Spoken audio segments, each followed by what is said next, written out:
Hello friends, welcome to my home kitchen. આજે આપણે Gujarati style પાત્રા બનાવીશું। તો એના માટે કઈ વસ્તુ જોઈશે એ જોઈ લઈશું। તો અહીંયા મેં અળવીના પાન લીધા છે, તેને ધોઈ લીધા છે। તો જો આ રીતે મેં 250 ગ્રામ જેવા અળવીના પાન લીધા છે।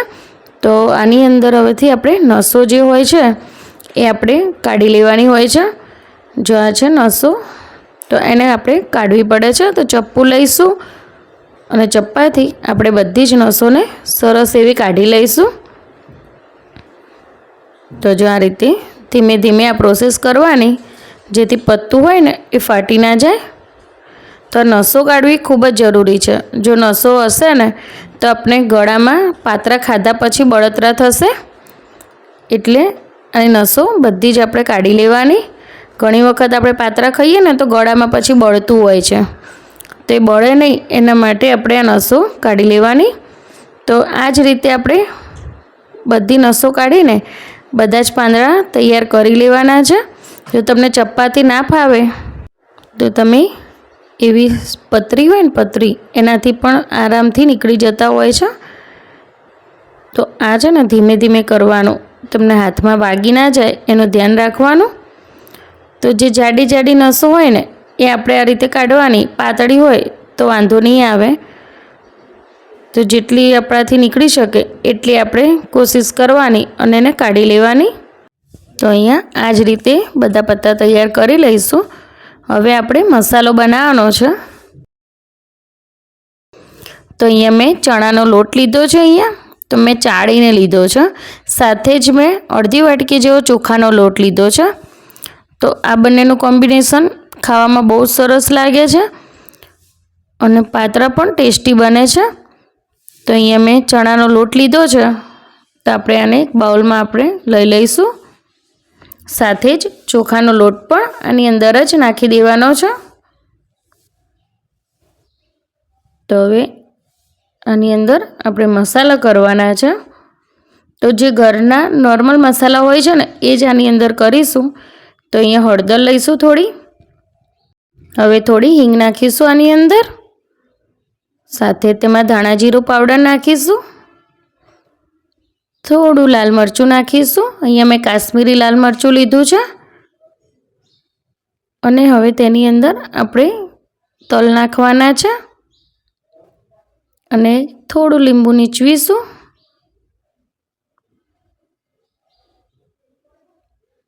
તો અહીંયા મેં વરિયાળી પણ લીધી છે અને થોડું તેલ નાખીશું।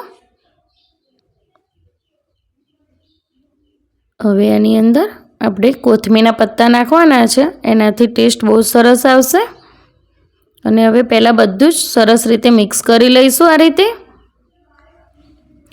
તો આ જે પાત્રા બનાવવાના છે ને એકદમ સરળ રીતે બની જાય છે અને કોઈ વધારા મસાલાની કોઈ જરૂર પડતી નથી। નોર્મલ મસાલા આપણે જે ઘરના હોય છે એનાથી જ બનાવી દઈએ છીએ। સાથે જ હવે મેં થોડું મીઠું નાખ્યું છે સ્વાદ પ્રમાણે, અને અહીંયા ગોળનું પાણી લીધું છે મેં। તો ગળપણ માટે ગોળનું પાણી લેવાનું છે। આ ઓપ્શનલ છે, જો તમારે સ્કીપ કરવું હોય તો તમે કરી શકો છો।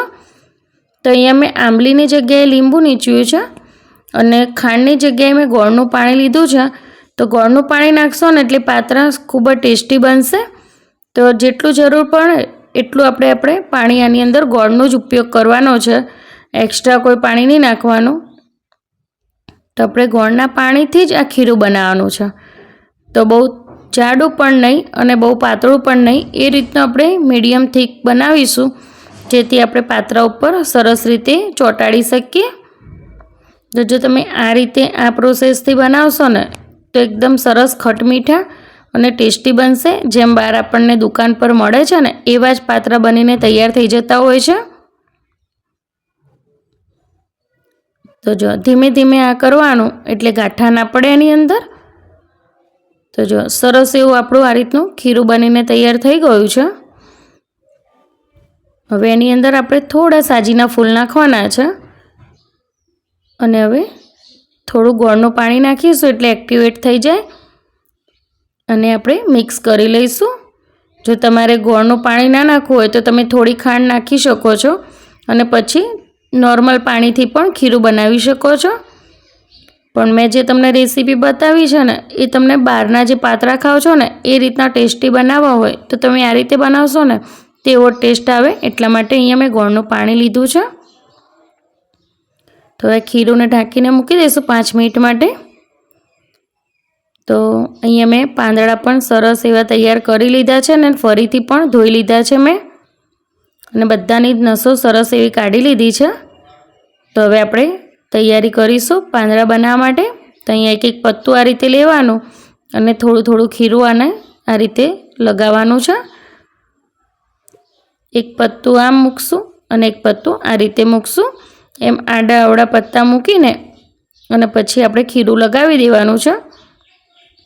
એની કોઈ એવી સ્પેસિફિક રીત નથી કે આમ કરો કે આમ કરો, તમને જેમ યોગ્ય લાગે ને એમ પત્તા ગોઠવવાના અને ખીરું લગાવવાનું.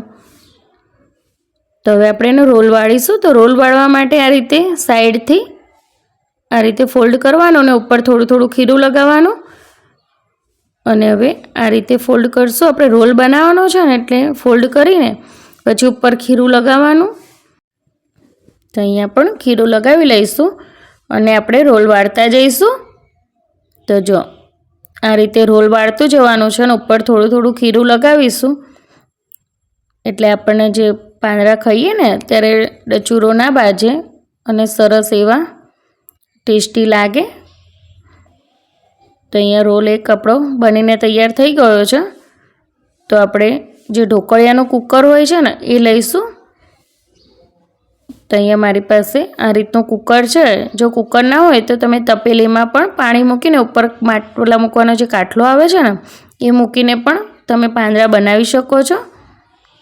તો હવે આ રીતે આપણે એક રોલ ગોઠવી દીધો છે.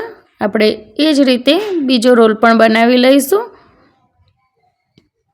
તો નાના આવી રીતે પત્તા હોય ને તો આ રીતે સેટ કરીને ગોઠવી દેવાના, તો રોલ તો બની જતા હોય છે.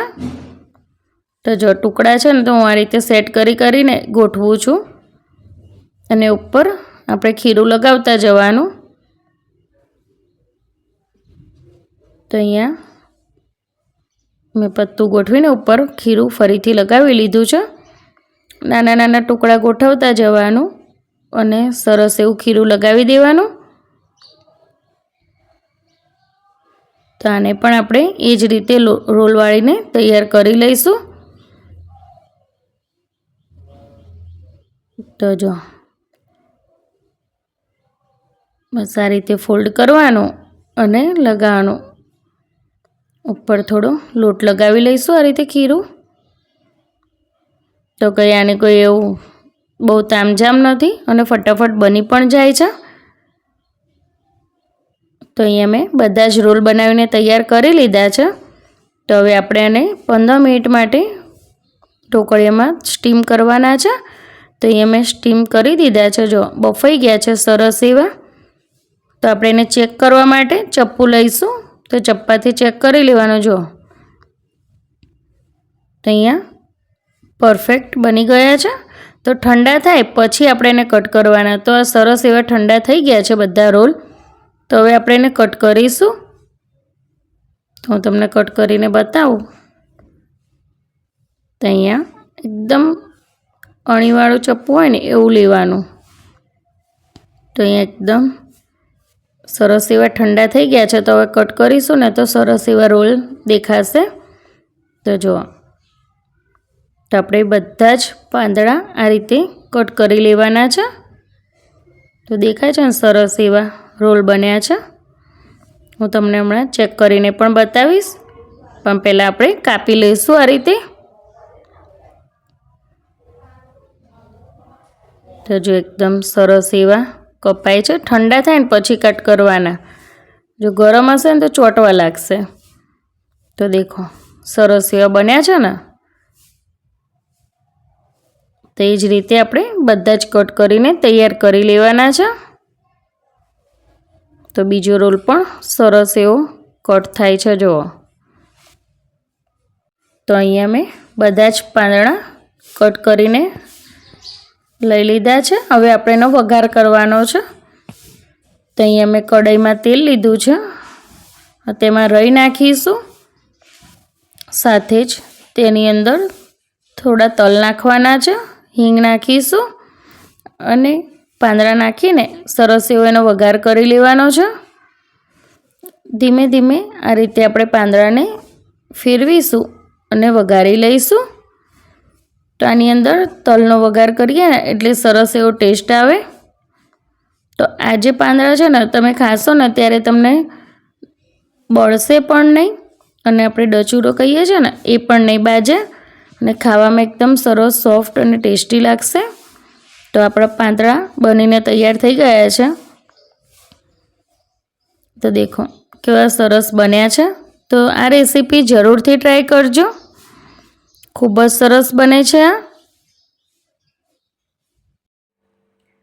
તો તમને મારી રેસીપી ગમે તો મારી ચેનલને એક લાઈક કરો, શેર કરો અને સબસ્ક્રાઈબ કરો, જેથી તમને નવા નવા વિડીયોની નોટિફિકેશન મળી રહે અને તમે સૌથી પહેલાં મારા વિડીયોને જોઈ શકો છો. તો જરૂરથી આ રેસીપીને પણ ટ્રાય કરજો અને મને ફોલો કરજો. ખૂબ ખૂબ આભાર તમારો. Thank you.